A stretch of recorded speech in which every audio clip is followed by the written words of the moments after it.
নমস্কাৰ ৰাইজ, আশা কৰোঁ সকলো ভালে আছে। মেডিয়াছন চেনেলৰ আন এটা ভিডিঅ'লৈ আপোনালোক সকলোকে স্বাগতম জনাইছোঁ। প্ৰেছক্ৰিপশ্যন কেনেকৈ পঢ়িব লাগে তাৰ দ্বিতীয় খণ্ডত আমি চাইছিলোঁ কিছুমান লেবৰেটৰী টেষ্টৰ বিষয়ে। আজি পাৰ্ট 3 আমি চাবলৈ গৈ আছোঁ কিছুমান কমন বেমাৰৰ বিষয়ে। আহকচোন চাওঁ। DM মানে হৈছে ডায়েবেটিছ মিলিটাছ, মানে আপোনাৰ ডায়েবেটিছ হৈছে। STN মানে হৈছে হাইপাৰটেনশ্যন। UTI মানে হৈছে ইউৰিনাৰী ট্ৰেক ইনফেকশ্যন, মানে পাচাবৰ সংক্ৰমণ। TB মানে হ'ল টিউবাৰক্ল'চিছ।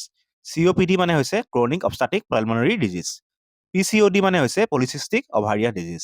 তেনেকৈ CKD মানে হৈছে ক্ৰনিক কিডনী ডিজিজ, মানে আপোনাৰ কিডনীৰ অলপ প্ৰব্লেম হৈছে। GRED মানে হৈছে গেষ্ট্ৰ ইছ'ফেগেল ৰিফ্লাক্স ডিজিজ। MI মানে হৈছে মায়'কাৰ্ডিয়েল ইনফ্ৰাকশ্যন। ASF মানে হৈছে হাৰ্ট ফেলিয়াৰ। তেনেদৰে CF মানে হৈছে কনজেষ্টিভ হাৰ্ট ফেলিয়াৰ। RSD মানে হৈছে ৰিউমেটিক হাৰ্ট ডিজিজ। CSD মানে হৈছে কৰ'নাৰী হাৰ্ট ডিজিজ। AFLD মানে হৈছে এলকহলিক ফেটি লিভাৰ ডিজিজ, মানে আপোনাৰ ফেটি লিভাৰ হোৱাৰ কাৰণটো হৈছে এলকহল। তেনেকৈ NAFLD মানে হৈছে নন এলকহলিক ফেটি লিভাৰ ডিজিজ, মানে আপোনাৰ ফেটি লিভাৰৰ কাৰণটো এলকহল নহয়। ALI মানে হৈছে একুইট লাং ইঞ্জুৰি। BA মানে হৈছে বনকায়েল এষ্টামা। CA মানে হ'ল কেঞ্চাৰ। CAD মানে হৈছে কৰ'নাৰী আৰ্টেৰী ডিজিজ।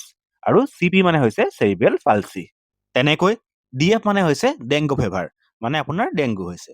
ED মানে হৈছে ইৰেক্টাল ডিছফাংচন। GIB মানে হৈছে গেষ্ট্ৰ ইণ্টেষ্টিনেল ব্লিডিং। IBD মানে হৈছে ইনফ্লেমেটৰী বাউৱেল ডিজিজ। PD মানে হৈছে পাৰ্কিনছন ডিজিজ। PTSD মানে হ'ল post traumatic stress disorder. RA মানে হৈছে ৰিউমেটড আৰ্থ্ৰাইটিছ। AD মানে হৈ গ'ল এলজাইমাৰ ডিজিজ। RTI মানে হৈছে ৰেছপিৰেটৰী ট্ৰেক ইনফেকশ্যন। তেনেকৈ DVT মানে হ'ল ডিপ ভেইন থ্ৰম্ব'চিছ। এইসমূহ হ'ল আমাৰ সমাজত সঘনাই ঘটি থকা বেমাৰৰ নামসমূহৰ শ্বৰ্টফৰ্ম। আশা কৰিছোঁ ভিডিঅ'টো আপোনালোকে ভাল পাব। যদি ভিডিঅ'টো ভাল পায়, ভিডিঅ'টো লাইক কৰি দিব আৰু চেনেলটো ছাবস্ক্ৰাইব কৰি দিব। অতি সোনকালে আকৌ লগ পাম আন এটি ভিডিঅ' লৈ। তেতিয়ালৈকে সকলো সুস্থ থাকক, সুখী থাকক।